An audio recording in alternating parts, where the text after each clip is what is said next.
Ikaw po ba ay laging nasisimutan ng pera o siya ako po ay mairerekomenda sa inyo para hindi ka na nasisimutan ng pera?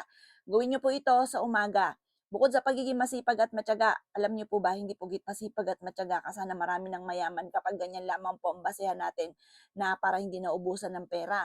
Yan po mga bossing ko, kailangan meron tayong perpektong sangkap upang sa ganon, hindi na tayo nasisimutan ng pera. Eto, gawin niyo po to. Kailangan kapag gumawa ka ng ganito mga bossing ko, ikaw ay masipag at matyaga para may patutunguhan, gawin po natin to. Kaya nga po may pampaswerteng tinatawag mga bossing ko para hindi tayo madali ng mga kamalasan. Nadadali kasi ng kamalasan kapag po tayo mga bossing ko ay masipag at matyaga lang at wala tayong proteksyon. Kaya kailangan meron tayong proteksyon.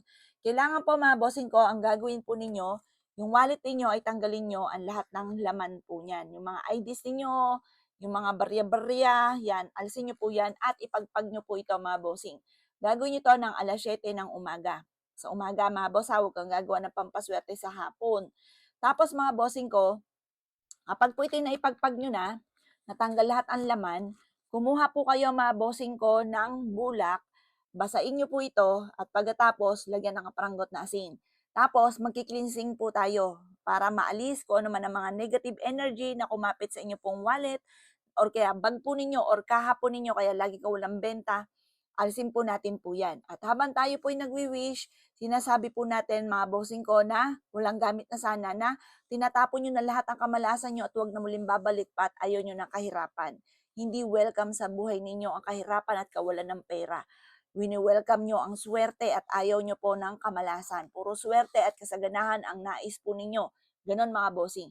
Kapag po naman ito ay tapos na ikaw na gamitin, nakapag-wish ka na itinatapon yung kamalasan, itapon ito mga bossing ko kaagad sa basurahan. Huwag itong pakalat-kalat at huwag dyan sa loob ng bahay ninyo kasi yung malas na tinapon po ninyo, naandyan pa rin. Kaya kailangan tapon nyo na sa malayo para malayo-layo mga bossing ko ang pagtatapon ng mga kamalasan. Pag po ito mga bossing ko ay natuyo na ang wallet po ninyo, kaya bahagya lamang, huwag nyo masyadong lawang-lawan ng tubig ito, bahagya lang para tuyo agad. Lagyan niyo po ito ng bulak para magaan ang daloy ng pera, ng swerte. Tapos po mga bossing ko, ito naman mga bossing ko yung bawang. Ito po yung nagtataboy ng malas at umahatak ng swerte at kasaganahan ang dulot. Tapos kailangan din po natin mga bossing ko ng dahon ng laurel na nag-a-attract ng swerte lalo na sa pinansyal. At the victory swerte ay pagkakalob sa inyo. Natutuwa po ako mga boss kasi 11-11 na naman. Kada makikita ko ito mga bossing, yan daw po ay kumbaga number ng angel, kumbaga ng gabay, ng proteksyon. Ngayon po, yung hindi inaasahan na biglang tingin sa orasan ay 11-11, yung mga ganyan. May gabay daw po kayo.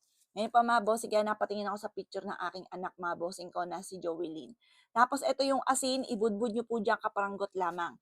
Pagtapos mag-wish ka na, magkakaroon na ako ng maraming maraming pera at kailanman hindi na ako mauubusan ng pera. Ganon mga bossing ko ha. At pagkatapos, pag nilagay nyo na dito yung pera ninyo, sabihin nyo 1,000, 5,000, 3,000, 10,000, 1,000,000, 3,000,000,000. Basta bahala na kayo hanggang palaki ng palaki ng palaki ng palaki po siya. Tapos sabi niyo, kiniklaim ko ng swerte, maraming pera ang darating sa akin. Ganon mga bossing. Tapos tuwing umaga, ugaliin po ninyo na tinatapon ko na lahat ng kamalasan ko, tinatapon ko na lahat ng kahirapan ko, tinatapon ko na lahat ng mga pagkakautang ko. Ganon pa mga bossing. At kiniklaim ko na ang swerte. Maraming pera ang darating sa akin. Yung bang akala mo'y namimitas ka ng pera at inilalagay sa wallet. Ganon mga bossing. O kaya inilalagay sa bulsa. Maraming pera ang darating sa akin. Maraming maraming pera. Hindi lang po pugkit bagong taon saka natin yung ginagawa. Pwede natin yung gawin araw-araw sa umaga mga bossing, sa umaga para maka-attract ka ng swerte mga boss. O siya mga boss ha, gawin niyo po ito, ugaliin niyo po yan at kapag nakita niyo wala ng perang wallet po ninyo, huwag niyo ibubukas sa bibig, ay walang pera. Huwag ganon. Sabi niyo, ay maraming pera. Laging marami. Kasi kung anong salitain, makapangyarihan ng bibig po natin, nagaganap po yan. O siya mga boss ha, good luck po sa iyo po lahat.